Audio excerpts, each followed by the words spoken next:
Right, what's going on?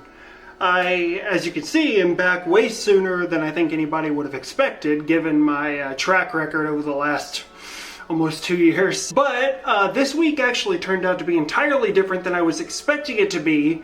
I thought I was going to have to work this week, but it turns out I have, until next Monday off, so another 6 days or so. So I figured I would get another one of these videos filmed, and maybe I'll try and have it edited in the next day or two. After the last video, there was a little bit of interest in doing like a sort of oddities collection tour, which I like that idea. And I thought about doing that today, but I actually have another human skull on the way that should be here in a couple of days. So I kind of wanted to wait until I had that before I did any kind of like oddity video. I don't know, we'll see.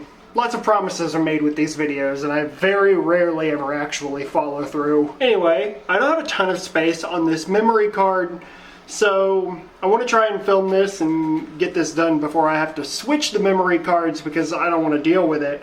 But I have some records pulled out, and we're going to talk about some good shit. Let's do it. As with a lot of the videos that I have filmed over the last year and a half or so, I've been mixing like first presses in with everything else, and this video is going to be no different.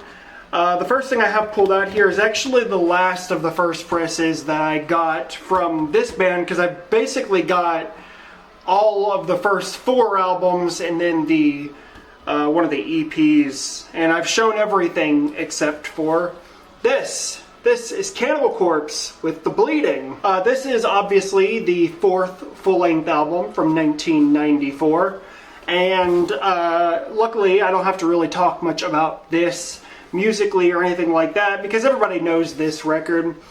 This is more of just kind of a flex. I love this record. This is the album that has Stripped, Raped, and Strangled and Fucked with a Knife on it, which are 2 of my favorite like early Cannibal Corpse songs. But it's undeniable that this is definitely where you can kind of start to see the cracks in Chris Barnes' vocal performance.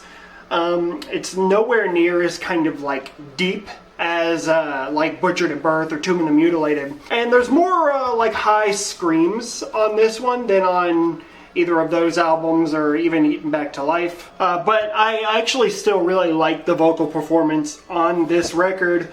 Really good stuff. Obviously, drums, badass. Bass, audible, badass. Lots of really good riffs on this one as well. Really no reason for me to go too far into this. I just wanted to show it because I hadn't yet, and I'm glad to have one of these. This is honestly probably the most expensive of the first presses to get. It would either be this or Tomb of the Mutilated, but I'm pretty sure that I spent the most on this one here. Obviously the choice was made to use like a super zoomed in image as the album cover instead of the whole image. Which you can see on the back there, the zoomed in part that was used like right in this guy's stomach. But this whole thing is kind of like censored in that like all of the tracks are not listed on the back. Like Stripped, Raped, and Strangled is not listed, Fucked with a Knife is not listed. Instead you have Staring Through the Eyes of the Dead, Pulverized, The Bleeding, Return to Flesh, and more. See inside for full track listing. But this one's actually in pretty good condition. You have a couple like little creases, but that's really not bad at all for a record that's 30 years old now. This never included a inner sheet or anything like that, but you do have the labels, and the labels do have all of the track listing.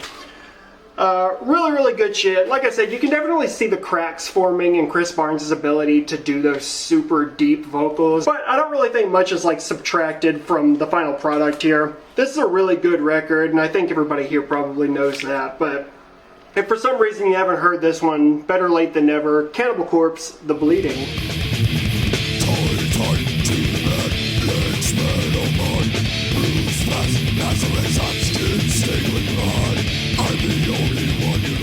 Moving on, this is one of the newest records to show up in the collection, and I've been waiting for a follow-up to the debut for a long time. This band definitely took its time in between records, but I'm really happy to finally see the second album from White Death. This is Iconoclast. God damn, I had to turn some extra lights on. It's getting dark out. Fuck was I talking about? I think officially this album was released last year in 2023. And the debut album came out in 2016 or maybe early 2017. I can't quite remember. But I love that record, and I still listen to it, you know, a couple times a year to this day. And this follow-up record is great, man. It's as good as I was hoping it would be. The song Celestial on this was released a couple years ago as kind of like a single on the, I think it was the Werewolf Records YouTube page. And, you know, I listened to that song who knows how many times, just kind of in anticipation the release of the actual album, and there wasn't any word on it for a long time. Not until the whole thing was released, at least from what I can remember. But there's a lot of good to say about this. Really infectious melodies from top to bottom. I love the audible bass. That's always a welcome element, which is something I mention all the time. I like the vocals on this, which are pretty much a pretty high scream throughout, but there are instances of lower growls and sometimes like layering and stuff. Again, very cool. Lots of good riffs, blasting drums all over the fucking place. This does include a re-recording of the song Concerto of Sodomy, which was originally on the self-titled White Death EP from 2014. Already a fucking decade ago. A lot of the music on this is pretty fast and aggressive, but for me, my favorite parts of this are kind of the slower moments for sure. Tracks like, El Apam Li Amnuk, and the other track, Summum Bestiae. But the song Strife for Blood is a good one. Celestial, which I mentioned before, great track. I really, really like this thing. I love the album cover. Very cool, just rats, dead rats around like an inverted cross. The back cover, I like that the band members are kind of listed under images of dead rats. I think that's cool. The track listing, Werewolf Records. This is the, there's no inner sheet or anything here, but I did get the Hell's Headbangers exclusive, which is kind of like this marbly orange-brown color. Limited to 300 copies. Very cool. So, really good record. Absolutely no reason that most of you watching this video wouldn't fuck with it. I think it's great. I'm really, really happy to see a follow-up finally all these years later. Yeah, man, really good shit. Check it out if you're interested. That's White Death with Iconoclast.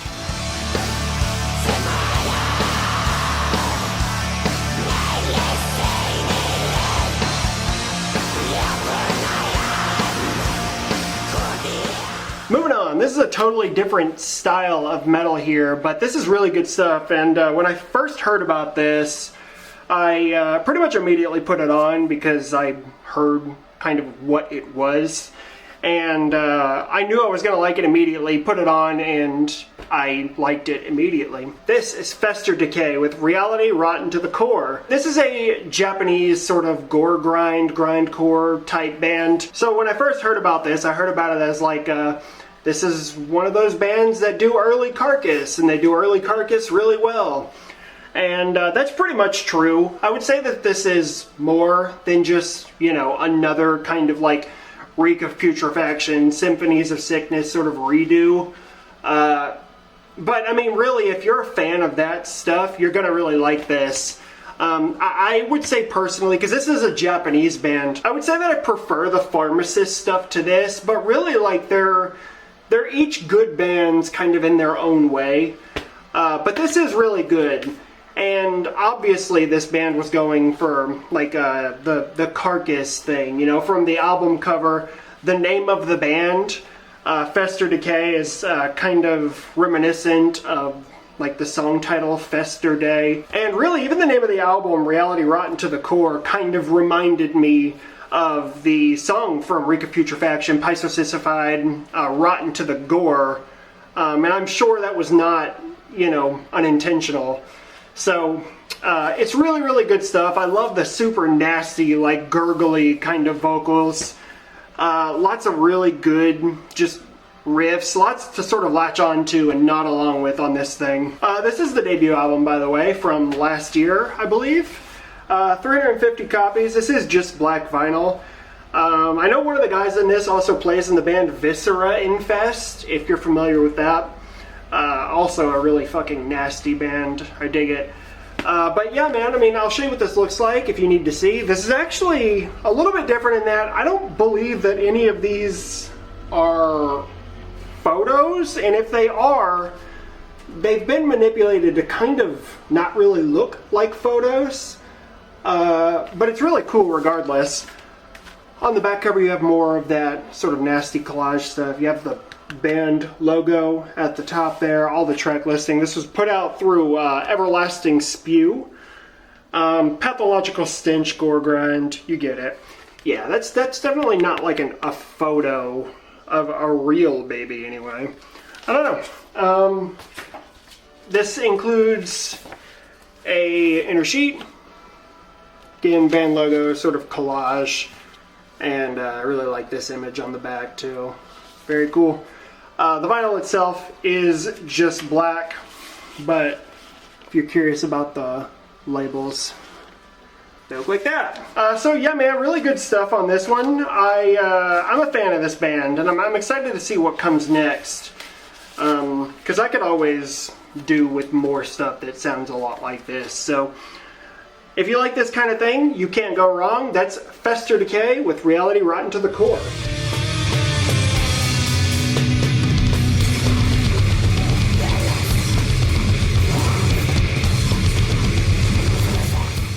Moving on. I was really excited about this one. And this is a band that I have been a fan of since the beginning. But really, time has changed this band a whole lot. Especially with the release of this album, which came with a pretty, like, major personnel change. But I knew it was going to be good from, you know, the very first time I heard about it. And I was goddamn right. This is Vargrav with the Nighthold. So, as we all know, Vargrav, symphonic, kind of black metal, but more in the vein of stuff like early Emperor, early like Limbonic art type stuff. Really, really good. But like I said, this came with a pretty major like lineup change, because now it's not just the one guy doing everything. Now we have Werewolf from like Satanic Warmaster on vocals. We've got a couple other new additions to this band. A couple guys from who play in Moon Sorrow, but one of the guys is in the band Fintroll. One of the guys is in the band Thy Serpent.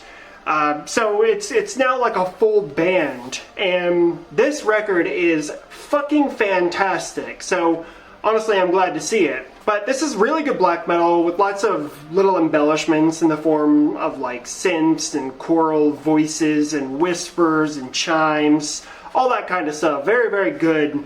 Very grandiose feeling record that kind of paints the images of castles up on misty mountains or whatever the fuck. But I mean, I love heavy-handed synths in black metal, especially when it's this kind of black metal. I dig it. I love the album cover as well.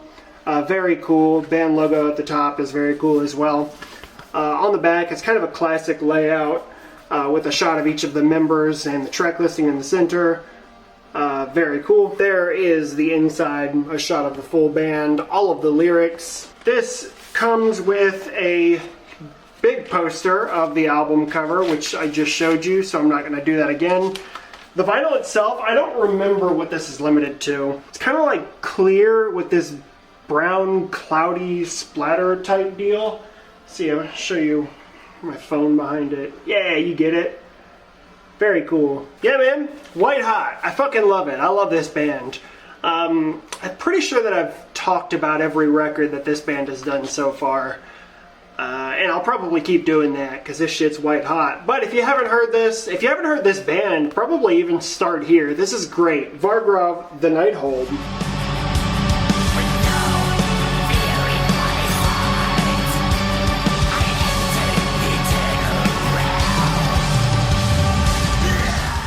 Moving on, we're going going to talk about another first press here, and then we'll end it off with a couple weirdos. This is a death metal album that came out back in 1990, and it's fucking classic. Again, probably a record I don't have to talk that much about. This is Obituary with Cause of Death. This is the second full-length album from Obituary. It came out in 1990, the year after Slowly We Rot. And, I mean, I don't even know what I could say about this record. Like, it's definitely a different album. It's a different kind of album than Slowly We Rot was. This is overall a pretty slow record. A very dark atmosphere, and I think the dark atmosphere comes from the production value, one, but John Tardy is like super tortured vocal style. It definitely plays a big role in that.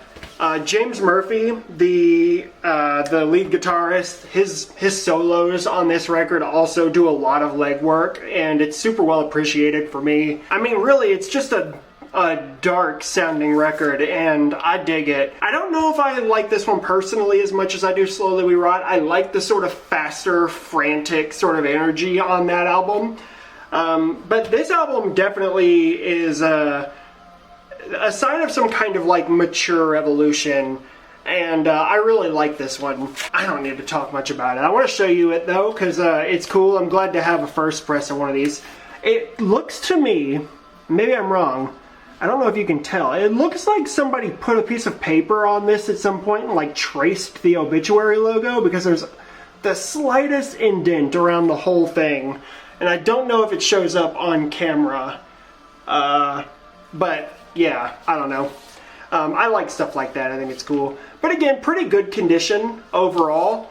The back cover has an old sticker on it, which looks like it's just from a record store up there, but there's the back cover. You got the guys in the band. Again, kind of a lineup change of a couple guys from the debut album. But you know, maybe that's why the album sounds pretty different. But really good stuff. Track listing up here. If I had to pick any favorites on this one, I like the title track. I like the guitar solo right off the bat.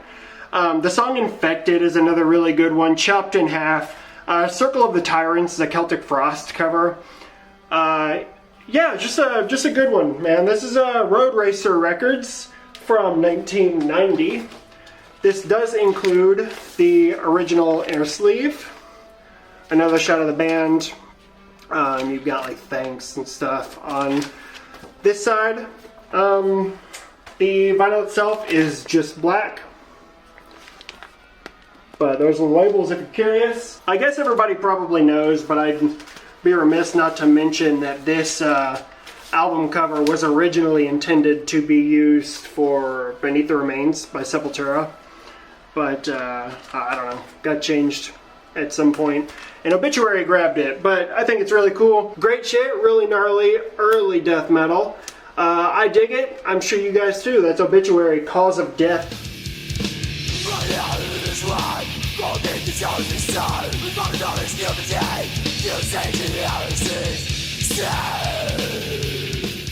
Alright, last two here. These are both sort of weird records. Not everybody's into this style, but I really dig it. I haven't talked about Old Nick in a little while, so figured it was worth it, because I think this is the only Old Nick record that I still haven't talked about. I could be wrong about that, I don't know. I do not keep up with what I have not shown. And something was telling me a minute ago that I've already talked about Cause of Death, so hopefully not. Anyway, this is the newest compilation to be released from Old Nick via Obscurant Visions. This one took way longer than it was supposed to actually arrive, but I'm glad to finally have it. This is the Haunted Loom Vanitas Spectre compilation. Two of the demos or EPs or whatever that came out back in 2020.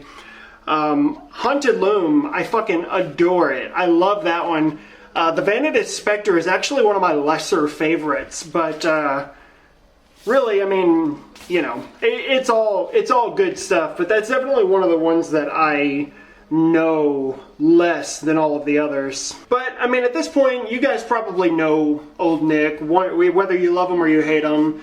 just fuzzy black metal with lots of colorful, sort of fun decorations, often in the form of bells and synths and xylophone and all of that kind of stuff. I love it.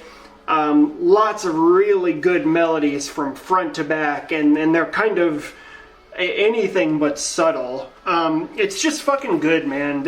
I fucking love this band, and I'm glad that the gatekeepers have lost, because if they hadn't, you know, stuff like this wouldn't exist. And I really dig it. I fucking hate the album cover, but you know, a couple elements here from the respective demos that they're representing. The Haunted Loom guy from the cover of that, and then the Vanadis Spectre lady. The back cover, I actually kind of like the back cover. All the track listing, these like skeleton hands up top. Grindstone Records, Obscurant Visions. This was released on a few different colors, but I went with the green with purple splatter because I don't have any other green records with purple splatter, so I thought that was kind of cool. But 100 copies on that, very nice. I guess if I were to recommend any specific songs from this, Banished from Night Chamber Pod is a good one. Haunted Loom, Fuck 17th Century, The Executioner's Execution, Bedeviled by the Ghost of Your Mother's Father's Mother's Aunt, which is on the Vanadis Spectre. Check it out if you're curious. That's Old Nick with Haunted Loom and the Vanadis Spectre.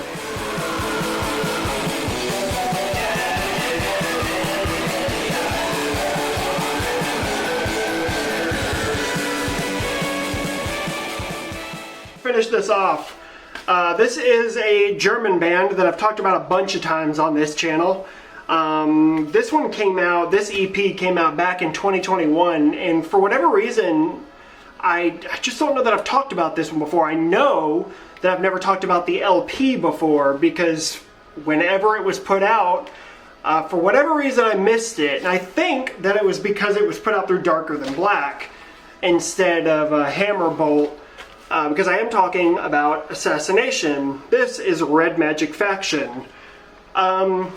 So this is probably the last of the Assassination stuff that I can say that I love, because the album Into Space and Out of Reach that came out the same year as this really just, it didn't grab me like the albums before it.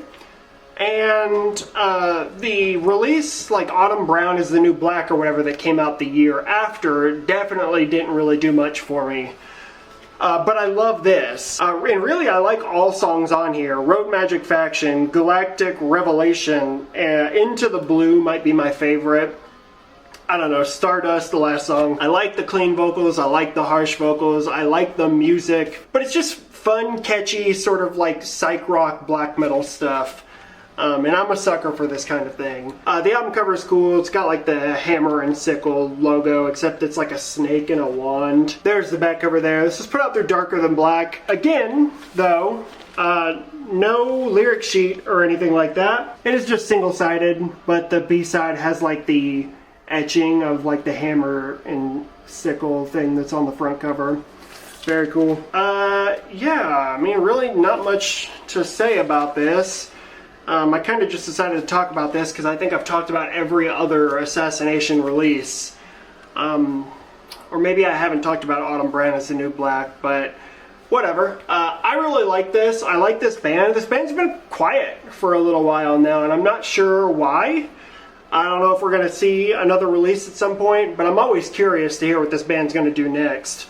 Because I like it, you know, but I know that this is certainly not everybody's cup of tea. But we shall see. In the meantime, give this a shot if you're curious. I really dig this one. That is Assassination with Red Magic Faction.